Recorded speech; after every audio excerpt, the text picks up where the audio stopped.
Em 2023, mais de 10 mil brasileiros se inscreveram para tentar uma vaga de trabalho em Portugal em apenas alguns dias. O plano parecia perfeito. País europeu, seguro, com a mesma língua e promessas de oportunidade. Mas a realidade bateu mais forte do que o frio do inverno português. Hoje, milhares de brasileiros vivem em barracas de camping, tomam banho na praia ou nas casas dos clientes, onde fazem faxina. E o mais assustador, muitos estão empregados, mas o salário simplesmente não paga um teto para morar. Como um país que se tornou o refúgio europeu dos brasileiros, virou palco de desilusão, pobreza e retorno forçado ao Brasil. E a grande questão é, a culpa é dos brasileiros que foram mal preparados ou de um sistema que lucra vendendo uma ilusão? Fica comigo até o final, porque a verdade é muito mais incômoda do que você imagina.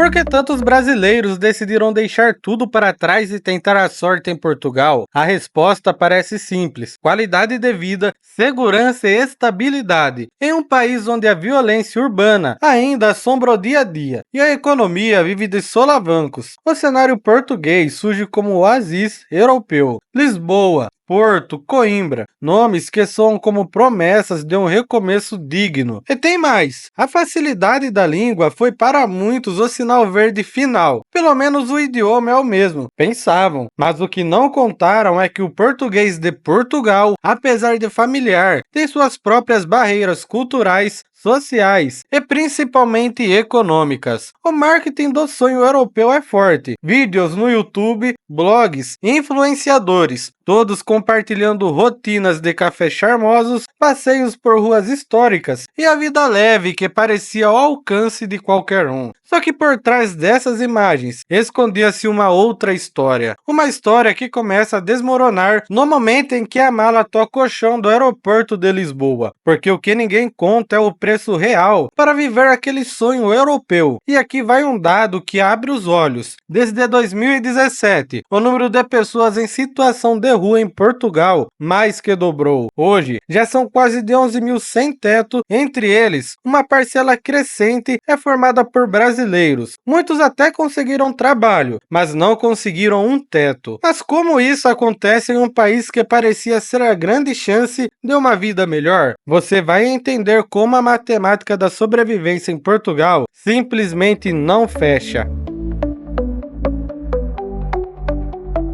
Agora pare e pense, como você vive com um salário de 760 euros pagando 400 só para dividir um quarto? É exatamente essa a equação que milhares de brasileiros estão tentando resolver e falhando todos os meses em Portugal. O país que antes parecia uma opção mais acessível dentro da Europa virou um campo minado de custos abusivos. E o maior vilão? O mercado de aluguéis. Lisboa já foi apontada por rankings internacionais como uma das cidades mais caras do continente para se alugar. E não estamos falando de luxo. Um quarto simples, sem janela, pode ultrapassar 500 euros. Estúdios minúsculos são disputados como ouro. E quem chega por último dorme aonde der. Uma brasileira relatou: eu recebo 760 euros, pago 400 no quarto, tomo banho na praia e quando tem sol, ou na casa das clientes quando faço faxina. Essa fala não é caso isolado, é o retrato de uma crise humanitária invisível. Pessoas que trabalham, pagam impostos e ainda assim não têm onde morar. E é nesse ponto que a promessa começa a se despedaçar, porque o custo de vida, somado à inflação e à especulação imobiliária, afasta qualquer possibilidade de dignidade. A matemática virou um pesadelo. E não se trata apenas de preços, trata-se de um sistema que permite e até incentiva essa precarização. Muitos proprietários se aproveitam da alta demanda para explorar quem acabou de chegar, oferecendo condições abusivas, sem contrato, sem segurança, sem humanidade. Mas calma, se engana quem pensa que o problema termina aí, porque tantos brasileiros embarcaram para Portugal mesmo sabendo dos riscos, e o que acontece quando o plano A simplesmente não existe?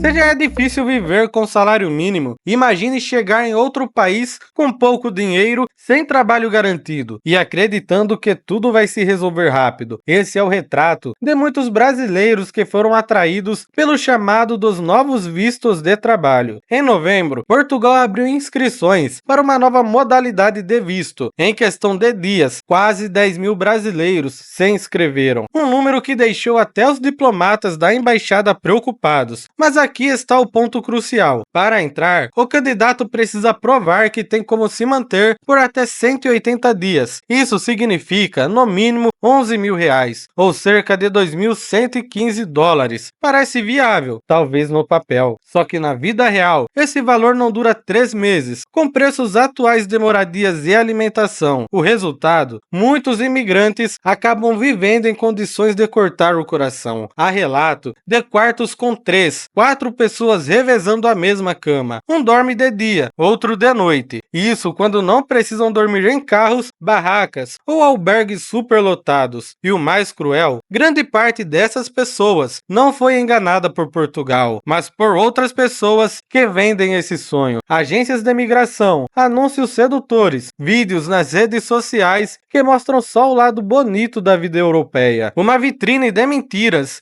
embaladas com sotaque lusitano. E quando o chão some sob os pés, não há muito a quem recorrer. E o número pode ser ainda maior. Oficialmente, são 250 mil brasileiros regularizados, mas estima-se que mais de 300 mil vivam no país, muitos sem visto, em completa vulnerabilidade. Como chegamos a esse ponto? E quem deveria estar protegendo essas pessoas? Vamos mostrar como o silêncio das autoridades, tanto portuguesas quanto brasileiras, ajudou a aprofundar ainda mais essa crise. Milhares de brasileiros enfrentando frio, fome e humilhação nas ruas portuguesas. E os governos seguem agindo como se nada estivesse acontecendo. Portugal, país de leis rígidas e reputação acolhedora, assiste a crise se agravar. As autoridades sabem da situação, sabem do aumento da população em situação de rua, da superlotação em abrigos, da exploração no mercado de aluguel. E mesmo assim, a resposta tem sido, no mínimo, morna. O governo português anunciou um reforço de verba para ajudar imigrantes a retornarem aos seus países por meio da Organização Internacional para Migrações. Mas até isso teve pausa. O serviço ficou suspenso por 6 meses e mais. Os recursos dessa organização vêm de doações, não são permanentes. Ou seja, o apoio existe, até onde o orçamento permite. E o Brasil? O Brasil assiste, o consulado acompanha os casos, tenta ajudar, mas não há uma política pública clara e eficiente para proteger os brasileiros em solo estrangeiro. Não há campanhas de conscientização, nem sistemas de apoio para quem chega ou para quem quer voltar. A omissão de ambos os lados reforça a ideia que o imigrante, mesmo quando legalizado, é visto como um número, não como uma pessoa. Quando dá certo, é propaganda. Quando dá errado, é descartável.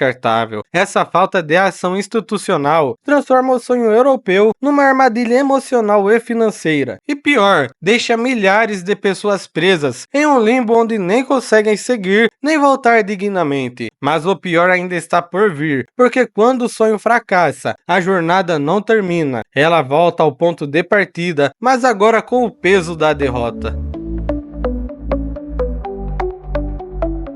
Voltar para casa deveria ser um recomeço, um alívio, mas para muitos brasileiros em Portugal, o retorno se transforma em um novo trauma. Imagine encarar a família, os amigos, a si mesmo, e ter que admitir que o sonho europeu virou um pesadelo. Muitos voltam sem nada, sem economias, sem conquistas e com a autoestima despedaçada. E quando finalmente decidem regressar, descobrem que até isso virou uma via crucis. O apoio para retornar ao Brasil ficou 6 meses suspenso. Isso mesmo, o programa de ajuda humanitária, que deveria amparar quem quer voltar, foi paralisado no auge da crise. Quando retomado, os recursos continuaram escassos. Passagens, orientação, apoio psicológico, tudo depende de doações e burocracias. E claro, de sorte. A vida que prometeram não existe, e agora as pessoas voltam com menos do que foi. Essa frase, dita por um brasileiro ao embarcar de volta, resume o sentimento de centenas. Mas a pergunta que não quer calar é: quem vai responder por isso? Porque o marketing do sonho foi vendido com força, e os brasileiros cansados, esperançosos, iludidos,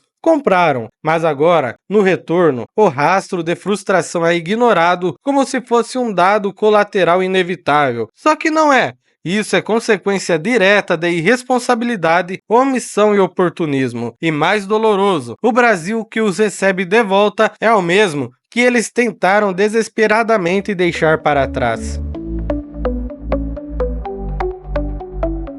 O que começou como uma fuga em busca de dignidade termina, para muitos, como uma volta humilhante à estaca zero. E nesse caminho, uma pergunta ecoa forte: quem lucra com tudo isso? Agências de imigração? Proprietários que exploram aluguéis? Governos que se promovem com o número de imigrantes, mas viram o rosto quando a crise bate a porta? O fato é que existe um ciclo silencioso de esperança, exploração e abandono que se repete com rostos diferentes e passaportes iguais. Enquanto a vida real é feita de barracas, camas compartilhadas e banhos na praia, os vídeos nas redes sociais continuam vendendo o sonho, maquiado, editado e altamente lucrativo. Então fica o alerta: não é sobre desistir do sonho, mas sobre conhecer o terreno antes de pisar. Porque o que está em jogo não é apenas dinheiro, é a sua saúde mental, sua dignidade e sua liberdade de recomeçar, sem ser esmagado no processo. Agora eu quero saber de você. Você conhece alguém que passou por isso? Já pensou em morar fora e se deparou com essa realidade dura? Conta aqui nos comentários. Sua história pode ajudar outras pessoas a não caírem na mesma armadilha. E se esse vídeo abriu seus olhos, deixa o like, se inscreve no canal e compartilha com quem está pensando em fazer as malas.